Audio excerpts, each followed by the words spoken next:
ମୁଁ ତ ୟା ଦେହରେ ବହୁତ ଖୁସି ଯେହେତୁ ଆମର ପ୍ରିୟ ସାଂସଦ ପ୍ରିୟ ବିଧାୟକ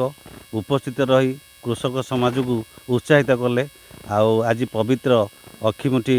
ଅନୁକୂଳ କଲେ ଅକ୍ଷୟ ତୃତୀୟା ଯେଉଁଟାକି ଆଜି ଆମର ଜଗନ୍ନାଥଙ୍କର ରଥ ଅନୁକୂଳ ଷ୍ଟାର୍ଟ ହୁଏ ଆଉ ଆଜି ଏଇଟା ହେଉଛି ଆମର ଓଡ଼ିଆ ଅସ୍ମିତା ଯେଉଁ ଲୋକ କୋଶ୍ଚିନ୍ କରୁଛନ୍ତି ଓଡ଼ିଆ ଅସ୍ମିତା କ'ଣ ଏଇଟା ହେଉଛି ଓଡ଼ିଆ ଅସ୍ମିତା ଯେଉଁଟାକି ଆମର ଓଡ଼ିଆ ସଂସ୍କୃତି ସେଇ ଓଡ଼ିଆ ସଂସ୍କୃତି ହେଉଛି ଆମର ଓଡ଼ିଆ ଅସ୍ମିତା ଆଉ ସେ ଓଡ଼ିଆ ଅସ୍ମିତା ହେଉଛି ୟାର ପ୍ରତିଫଳନ ଯିଏକି MP ଆଉ ଆମର MLA ଦୁଇ ଜଣ ହେଇକି ଆଉ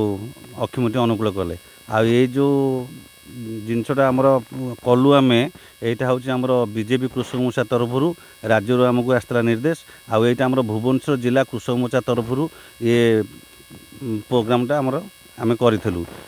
ଆମର ପ୍ରିୟ ବିଧାୟକ ଆସିଥିଲେ ପ୍ରିୟ ସାଂସଦ ଆସିଥିଲେ ଆଉ ଆମର ଜିଲ୍ଲା ସଭାପତି ବି ଆସିଥିଲେ ଆଉ ଆମର ଟୋଟାଲି ଜିଲ୍ଲା କୃଷକ ମୋର୍ଚ୍ଚା ଟିମ୍ଟି ବି ଏଥିରେ ଉପସ୍ଥିତ ରହିଥିଲେ ଆଉ କେଶୁରା ଗ୍ରାମବାସୀ ବୃନ୍ଦ ଟୋଟାଲି ଆମକୁ ସହଯୋଗ କରିଥିଲେ ଆଉ ଯେଉଁ ପୂର୍ଣ୍ଣଚନ୍ଦ୍ର ଭାଇ ଆମ ପାଖେ ଠିଆ ହେଇଛନ୍ତି ତାଙ୍କରି ଜମିରେ ଅକ୍ଷିମୁଠି ଅନୁକୂଳ ହୋଇଥିଲା। ନାଇଁ ଆମର ମାନ୍ୟବର ବିଧାୟକ ଆସିଥିଲେ ବାବୁ ସିଂ ଏବଂ ସାଂସଦ ଅପରାଜିତା ଷଡ଼ଙ୍ଗୀ ଆସିଥିଲେ ଯେ କୃଷକ ମୋର୍ଚ୍ଚା ତରଫରୁ ଯେ ତେଣୁକରି ସେମାନେ ଆସିକି ଏଠି ଅକ୍ଷିମୁଠି ଅନୁକୂଳ କଲେ ଅକ୍ଷୟ ତୃତୀୟା ଦିବସରେ ଯେ ତେଣୁକରି ମୁଁ ବହୁତ ଖୁସି।